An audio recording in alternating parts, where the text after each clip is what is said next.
नमस्कार दोस्तों, आज जिस मूवी के बारे में अपन बात करने जा रहे हैं वो विजय की ही एक मूवी है जिसका नाम था मास्टर।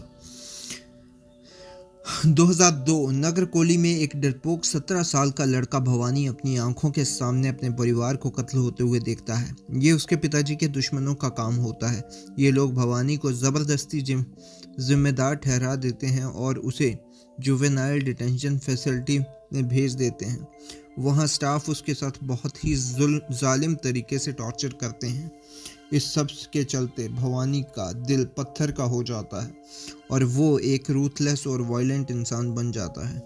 कुछ साल बाद भवानी फैसिलिटी से छूट जाता है और एक लॉरी और ट्रेडिंग बिजनेस संभाल लेता है। धीरे धीरे भवानी एक बड़ा गैंगस्टर बन जाता है।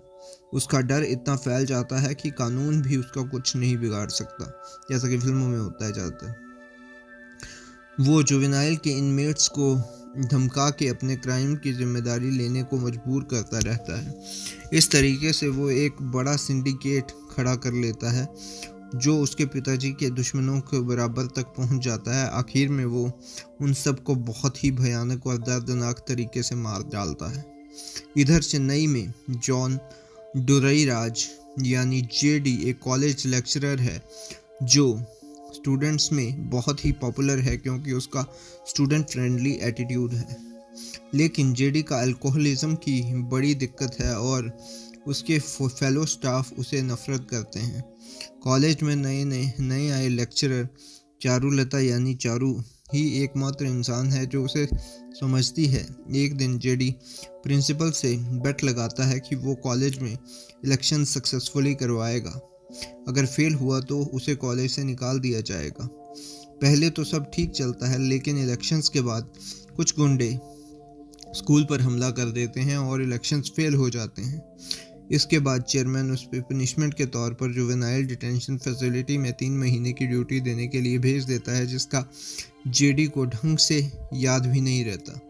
वहां पहुंचकर प्रिजन अथॉरिटीज़ उसे वार्न करती हैं कि यहाँ ड्रग्स और वायलेंस बहुत है, पर जेडी उनकी बातों को इग्नोर करता है। शबरी और मानिकंदन 2 भाई भवानी के एक मर्डर के इल्ज़ाम अपने सर लेने वाले होते हैं। वो एक चिट्ठी लिखकर जेडी को दे देते हैं जो उस वक्त नशे में होता है और पढ़ता भी नहीं। भवानी उन दोनों को मार देता है और अगले दिन उनकी लाशें डिटेंशन सेंटर के रूम में लटकी हुई मिलती हैं। पुलिस जेडी को अरेस्ट कर लेती है और चारू और एनजीओ वर्कर्स को भी हैं उसे उसकी लापरवाही के लिए बहुत ही डांटती है। डिटेंशन में ही जेडी को वो चिट्ठी मिल जाती है जो दोनों भाइयों ने लिखी थी, जिसमें डिटेंशन सेंटर के अंदर हो रहे जुल्मों का जिक्र था। दिल टूट जाता है जेडी का और वो भवानी के भेजे हुए गुंडों की पिटाई कर देता है। फिर भवानी को फ़ोन कर दे के कहता है कि वो उन बच्चों की मौत का बदला ज़रूर लेगा। जेडी शराब छोड़ देता है और डिटेंशन सेंटर को कंट्रोल में ले लेता है। वो इनमेट्स को सुधारना शुरू कर देता है, लेकिन दास एक बड़ा इनमेट जो छोटे बच्चों को कंट्रोल करता है उसका विरोध करता है। उंडियाल की मदद से जेडी को पता चलता है कि भवानी रेगुलर इन बच्चों को अपने क्राइम्स की जिम्मेदारी लेने के लिए मजबूर करता है। वो एक वीडियो बना लेता है जिसमें बच्चे दास के क्राइम्स के बारे में बताते हैं। भवानी के गुंडे चारू को टारगेट करते हैं और वीडियो ले जाते हैं, लेकिन उंडियाल समय पे आके चारू की जान बचा लेता है। उंडियाल बताता है कि कुछ बच्चों के हाथ पर तमिल लेटर पा का टैटू है, जिसे उन्हें फ्री ड्रग्स का और खाना मिलता है और बदले में वो भवानी के क्राइम्स की जिम्मेदारी लेते हैं। जेडी भवानी के ड्रग डेंस पे छापा मार के सप्लाई काट देता है, जिससे भवानी बहुत ही फ्रस्ट्रेटेड हो जाता है। जेडी चुपके से भवानी के अड्डे तक पहुंच जाता है और उसे और उसके लोगों को धमकी देता है, बिना जाने कि उसने भवानी को एक बॉल पेन से नाइफ पॉइंट पे पकड़ रखा है। भवानी बदले में जेडी के दोस्त प्रेम और उसके एक्स स्टूडेंट भार्गव को 2 अलग अलग लॉरी एक्सीडेंट्स में मार डालता है। जेडी गम से टूट जाता है। तब दास ज़्यादा तर बच्चों को किडनैप कर लेता है और भवानी के बेनामी डॉक्यूमेंट्स के साथ तमिलनाडु से बाहर ले जाने की कोशिश करता है।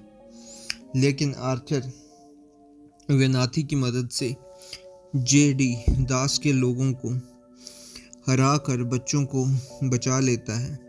उसके बाद दास को समझाता है कि भवानी और डिटेंशन के क्राइम्स के बीच का लिंक है। दास को बुरा लगता है और वो सुधर जाता है। जेडी और बच्चों को भवानी के मीट पैकिंग प्लांट ले जाता है और भवानी के गुंडे दास के मारने ले जाते हैं, लेकिन दास उन्हें मार गिराता है। जबकि जेडी भवानी से सामना करता है। जेडी अपने बैंगल से भवानी के हाथ तोड़ देता है और भवानी उसे पॉलिटिक्स ज्वाइन करने को भी कहता है, पर जेडी उसे मार डालता है और सबरी और मणिकंदन की मौत का बदला ले लेता है। बच्चों को बचा के जेडी और दास पुलिस के सामने सरेंडर कर देते हैं।